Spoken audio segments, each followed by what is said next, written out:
रामकृष्ण हरी माऊली. आजचा विषय आहे मुमुक्षुत्व. तर मुमुक्षुत्व म्हणजे काय? तर देवाविषयी, संतांविषयी मनामध्ये अतिशय उत्कट इच्छा निर्माण होणे याला मुमुक्षुत्व म्हणतात.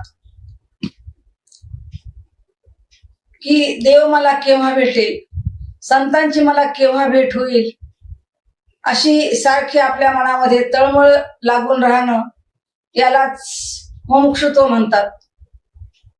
जगात असा एकही माणूस आपल्याला सापडणार नाही की तो देवाची भक्ती करीत नाही. तर सर्वच जण देवाची भक्ती करतात, पण देवाची भक्ती ही जाणून करायची असते, आंधळी नको. तर आंधळी भक्ती म्हणजे काय?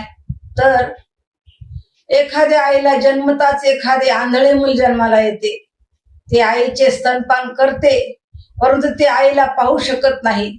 तशी आपण भक्ती करतो, पण भगवंताला जाणून करत नाही की आपल्या जवळच जो देव आहे त्या देवाला आपण पाहू शकत नाही. तर त्याला जर आपल्याला पाहायचं असेल तर त्यासाठी आपल्याला संत महात्म्यांचीच भेट व्हायला पाहिजे. त्याच्याशिवाय आपल्या जवळचा देव आपल्याला भेटणार नाही.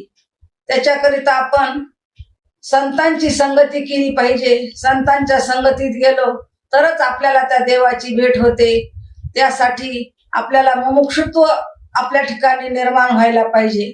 जसं आपण एखाद्या यात्रेमध्ये गेलो, तेथे गेल्यानंतर आईची आणि मुलाची जर चुकामुक झाली तर आईच्या भेटीसाठी मूल व्याकुळ होतं आणि मुलाच्या भेटीसाठी आई जसे व्याकुळ होते, तसं भगवंताच्या भेटीकरता आपणही जेव्हा व्याकुळ होतो तेव्हाच प्रत्यक्ष देवच गुरुरूपाने येऊन आपल्याला भेट देतो.